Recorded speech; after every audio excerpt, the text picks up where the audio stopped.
Hello guys, welcome to my channel DRX Ajay Dubey. मैं आपका मित्र अजय दुबे।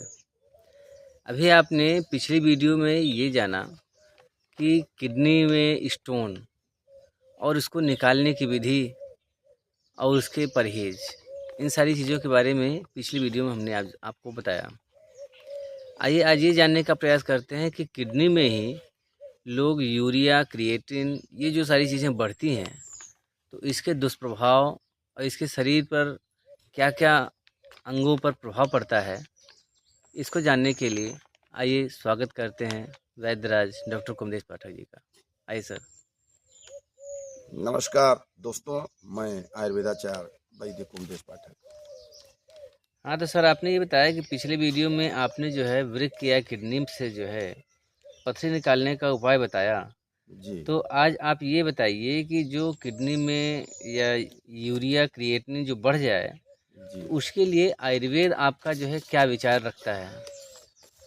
देखिए, जब यूरिया क्रिएटिनिन शरीर में हो जाता है तो अगर एलोपैथ में आप देखते हैं तो वहाँ एक ही मात्र साधन है, डायलिसिस। हम्म, डायलिसिस से वो काफ़ी हद तक सफल होते हैं, लेकिन किसी किसी मरीज में नहीं भी सफल होते हैं। चाहे आप 10 डायलिसिस करा लीजिए, चाहे 20 डायलिसिस करा लीजिए। ऐसा केस मेरे सामने आया है।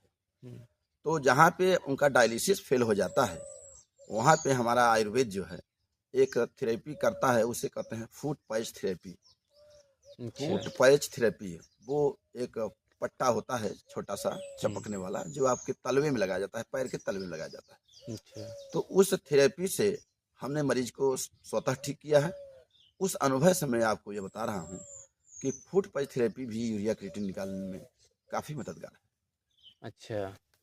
अच्छा सर, ये बताइए कि जो डायलिसिस होती है, है। जी, ये क्या होता है? डायलिसिस में देखिए, वो एक प्रकार का कृत्रिम आपका किडनी हो गया, समझ लीजिए। हुँ, जिस तरह से किडनी आपके अंदर के वेस्ट प्रोडक्ट को निकालता है, जो हमारे शरीर के लिए आवश्यक है उसको तो रखता है, हुँ, और जो आवश्यक नहीं है उसे निकाल देता है। हुँ, तो इसी तरह से जिन चीज़ों को निकलना चाहिए वो निकल जाए। हुँ, तो निकालने में अगर यूरिया क्रिएटिनिन कहीं से वो कमज़ोर पड़ रहा है तो वही हमारे रक्त में परिसंचरित करता है। उनके पास एक ऐसी विधि होती है, एक मशीन होता है कि हमारे ही रक्त को लेते हैं हुँ, और हमारे ही रक्त को फ़िल्टर करके एक तरफ से डालते हैं, दूसरी तरफ से खराब जो है ब्लड लेकर के अंत में पूरा पूरा ब्लड जो है फ़िल्टर करके वो यूरिया क्रिएटिनिन को कम कर देते हैं। लेकिन किसी-किसी मरीज़ में मैंने देखा है कि वो टोटल काम किए हैं, 72-72 घंटा डायलिसिस किए हैं, हुँ, फिर भी यूरिया क्रिएटिनिन वो नहीं घटा पाए। वहाँ पे मेरा आयुर्वेद ही कार्य किया। अच्छा, इसलिए मैं इस वीडियो पे आप लोगों को जोर दे रहा हूँ कि आयुर्वेद अगर जहाँ एलोपैथ एक मरीज को नहीं ठीक कर पाया, भले 100 मरीज को ठीक करता हो, पर हुँ, एक में वो फँस गया हुँ, और वहाँ पे हम अगर पास हो गए, तो हम वहाँ पे जो है आयुर्वेद से महान हो गए कि नहीं, आप हुँ। खुद बताइए। अच्छा ये बताइए कि ये जो आप थेरेपी बताए हैं, फूड जी, पैच थेरेपी, जी। इसमें क्या होता है? इसमें देखिए 5 पेयर मिलते हैं हमको जो है, हुँ, छोटे-छोटे पैच होते हैं। हुँ, वो पैर के तलवे में लगाया जाता है। रात्रि के समय जब मरीज सोने लगे, हुँ, बिस्तर पे चला जाए, तो उसी समय उसको निकाल के लगा देते हैं दोनों पैर में। हुँ, लगाते समय बिल्कुल व्हाइट रहता है। जब आप सुबह-सुबह उसको निकाल के हटाएँगे, हुँ। तो आप देखेंगे आपके शरीर का सारा टॉक्सिन वो जो है काले रूप में हो जाता है और उसे फिर निकाल के फेंक दिया जाता है। यही विधि हम 5 दिन लगातार कराते हैं। अच्छा मान लीजिए कि कोई व्यक्ति अगर उसको दिन में लगा ले, जी, तो क्या स्थिति होगी? अगर दिन में लगा लेगा तो उसके शरीर से जिस रेशियो से टॉक्सिन निकलना चाहिए, हुँ, उसकी अपेक्षा अतिरिक्त निकल जाता है। हुँ, तो हमारे ही शरीर से कोई चीज़ अचानक अतिरिक्त निकल जाएगा, तो उसका प्रभाव हमारे ब्रेन पर पड़ता है। आपको अच्छा, चक्कर आ सकता है और कमज़ोरी हो जाएगा, हुँ, वीकनेस लगेगा, तो ये सब सारी समस्याएँ हो आएँगी। जाएगा। इसलिए जैसा डोज़ बताया जाए, उसी हुँ, अनुसार से कार्य करना चाहिए। मतलब बिना वैद्य के परामर्श के परामर्श अनुसार के कोई अपने अनुसार ना कार्य न किया करें। जाए। अच्छा यूरिया क्रिएटिन निकालने के लिए क्या कोई आयुर्वेदिक औषधि ऐसी है जिससे कि वो निकलता रहे? जी, हमारे यहाँ आयुर्वेदिक औषधि भी है इस थेरेपी हुँ, के अलावा। जैसे हम आपको देसी एक नुस्खा बता दे रहे हैं, जिसमें कोमल-कोमल नीम के पत्ते हों हुँ, समान मात्रा में, और समान मात्रा में तुलसी का कोमल पत्ता हो। इसी तरह से पीपल का भी कोमल पत्ता हो समान हुँ, मात्रा में, सबको एक साथ लेकर पीस कर सबके रस को निकाल करके हुँ। सुबह-सुबह खाली पेट आप लेंगे, तो ये भी बहुत अच्छे से सफाई करके यूरिया क्रिएटिनिन को निकालता है। अच्छा, माने कि इसमें आपने क्या-क्या बताया? नीम का पत्ता, नीम का पत्ता, तुलसी का पत्ता हाँ, और पीपल का पत्ता। ये सभी जो है कोमल पत्ते होने चाहिए। कोमल पत्ते हों जिससे उसमें से रस अच्छे से निकले। जी। यदि शरीर में रक्त भी कम है अगर, जी। तो साथ में आयुर्वेद में कौन सा औषधि लेनी चाहिए? अगर शरीर में रक्त कम हो गया तो देखिए ऐसे में अचानक आप जो है हैवी लौह भस्म वगैरह ले लेंगे तो कठिनाई हो सकता है। तो हाँ, ऐसी औषधियाँ लीजिए जिसमें मंडूर भस्म पड़ा हुआ। मंडूर भस्म है, मृदु भस्म है, जिस गर्भवती को दिया जाता है, बाला को दिया जाता है, छोटे बच्चों को दिया जाता है और इस प्रकार के किडनी के मरीजों को भी देना श्रेयस्कर है। तो ऐसी औषधि हो जिसमें सब कुछ तो पड़ा हुआ हो और साथ साथ जो है आपका ये मंडूर भस्म उसमें अवश्य होना चाहिए। दूसरा, और अच्छे तरह से सफाई करने के लिए हमारे यहाँ जो है जीरे को ले लीजिए, रात में भिगो दीजिए, उस पानी को रात भर पड़े रहने दीजिए, सवेरे जीरे को छान करके केवल उस जल को पिएंगे तो भी वो सफाई अच्छा से करता है किडनी की। अच्छा, मैंने जीरा भी जो किडनी की सफाई करता है? बहुत अच्छे से करता है। अच्छा, आपने ये जो बताया कि फुट पैच थेरेपी के बारे में, जी। क्या उसके अलावा और कोई भी थेरेपी है आयुर्वेद में जो किडनी के लिए और यूरिया और क्रिएटिनिन को क्लियर करने के लिए हो? जी, हमारे यहाँ एक टफ बात स्नान है। तो उसमें क्या है कि आप अपने शरीर के हिसाब से कोई पात्र बनाइए जिसमें आपके गर्दन तक पानी हो और वो पानी इतना गर्म हो कि आपका शरीर सह ले, उतना गुनगुना हो और उसमें 2 घंटे आप लगातार जो है उसमें पड़े रहिए। तो भी आपके रोम छिद्रों से, रोमकूपों से वो जो है आपके ये प्रोट हो करके यूरिया क्रिएटिन थोड़ा मोड़ा निकलता रहेगा। तो एक ये भी विधि है, इसको लगभग 40 दिन 45 दिन कर लेना चाहिए। अच्छा, उसमें फिर आप कोई औषधि मिलाते होंगे? हाँ, औषधि भी मिलाते हैं। मुख्य रूप से गुनगुना पानी ही भी पर्याप्त है। अगर औषधि नहीं भी मिला रहे हैं तो गुनगुना पानी ही पर्याप्त है। अच्छा। जी। अच्छा, ऐसे कौन से आहार विहार हैं कि जो यूरिक एसिड को बढ़ाता है? देखिए, प्रोटीनियस डाइट आप जितना लेंगे, प्रोटीन वाली डाइट जितना भी आप लेंगे, वो टूट के जो है अमीनो एसिड, यूरिक एसिड और यूरिया इन सब में कन्वर्ट होता है। तो प्रोटीन वाली डाइट पहले तो खत्म कर दीजिए। और जो जमीन के नीचे जैसे सलजम, चुकंदर, गाजर, जिनकी जड़ें नीचे जाए, वो प्रकार का आहार विहार भी जो है बढ़ाता है यूरिया क्रिएटिनिन को। अच्छा। तो उनको नहीं खाना चाहिए। फिर टमाटर वगैरह भी मत खाइए क्योंकि एक तो है ही, दूसरा पथरी वथरी न बन जाए, तो इन सबको भी मना किया जाता है।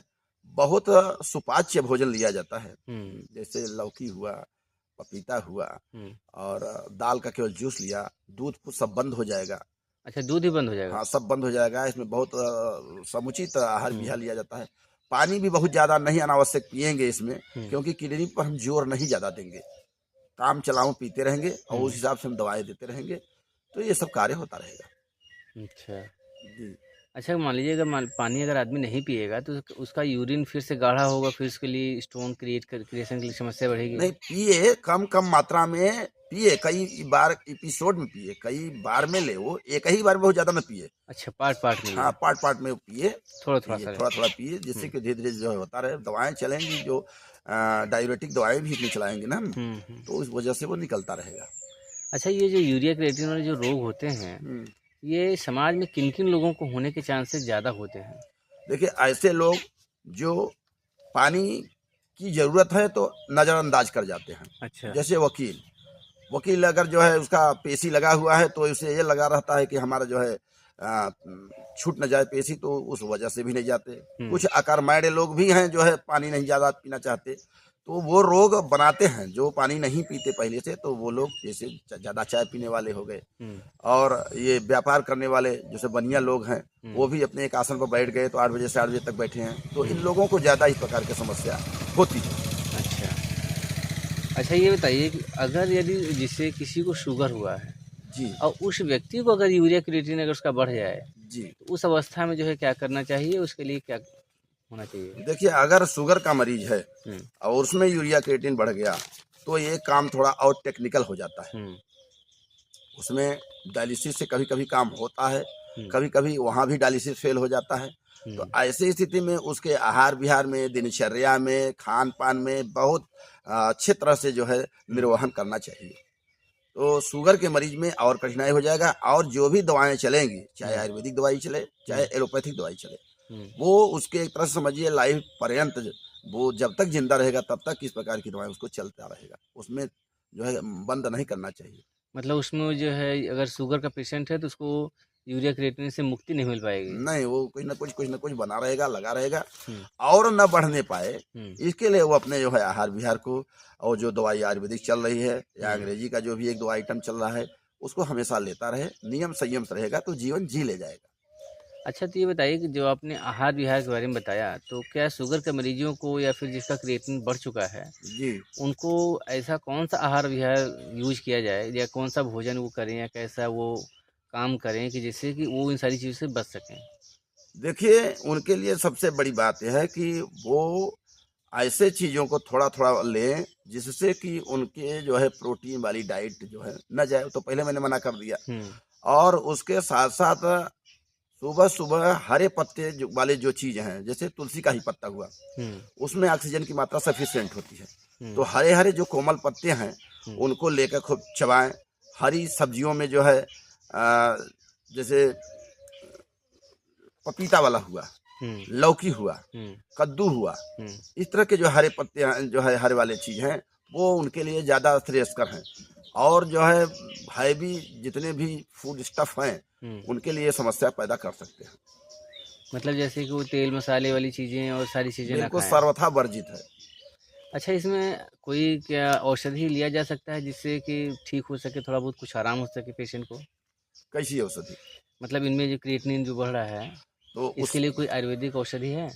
हाँ, उसके लिए बताया ना कि हुँ, आप जो है सुबह-सुबह हुँ, ये तुलसी का पत्ता हुँ, और पीपल का पत्ता हुँ, और नीम का। नीम का पत्ता, हुँ, ये 3 चीज़ों का जो है हुँ, आप समान मात्रा में लेकर के उसका जो है रस निकाल करके हुँ। बिल्कुल एक दिनचर्या बना लें कि सुबह-सुबह हमको ये चीज़ लेना ही लेना है। लेना ही लेना है। उसको आप लेते रहेंगे हुँ, और आपको बता दें कि हमारे जो सबसे बड़े इस समय प्रवचनकर्ता हैं आचार्य प्रेमानंद जी, हुँ, उनको भी ये मर्ज़ है। हुँ, पर वो अपने आहार विहार से ही अपने को ठीक किए हैं और हुँ, एलोपैथिक डॉक्टरों को चैलेंज भी कर दिए हैं। हुँ, आप जीता जागता उदाहरण आप अपने सामने देख सकते हैं। और अगर किसको डाइट जानना हो, हुँ, जाकर उनसे परामर्श अगर ले ले, हुँ, तो उसका जीवन कृतार्थ हो जाएगा। हुँ। लेकिन हाँ, उनको तो डायलिसिस चलती है। हर 3 दिन पे उनको डायलिसिस होती है, आज भी, आज भी। जो भी है लेकिन उन्होंने अपने को हाँ। संयम ढंग से जो है बना के रखा है हुँ, और वाणी में जो है ईश्वर का वास है। हुँ, तो इस तरह से भी आप जो है मन को जो है अपने अगर प्रसन्न कर लें हुँ। और मन के हारे हार मन के जीते जीत, तो सबसे बड़ी स्पिरिचुअल थेरेपी मन से भी हो जाता है, जो आपके सामने प्रत्यक्ष उदाहरण है। हाँ, ये तो है। जी, तो धन्यवाद मित्रों। मैं आयुर्वेदाचार्य वैद्य कुमदेश पाठक। नमस्कार साथियों, आज के लिए सिर्फ़ इतना ही। आप इस चैनल को सब्सक्राइब करिए और वीडियो देखिए और कुछ भी अगर आपको इसमें समझ में नहीं आता है, कोई प्रश्न है आपको, तो आप कमेंट बॉक्स में आकर के पूछ सकते हैं। आज के लिए सिर्फ़ इतना ही। धन्यवाद।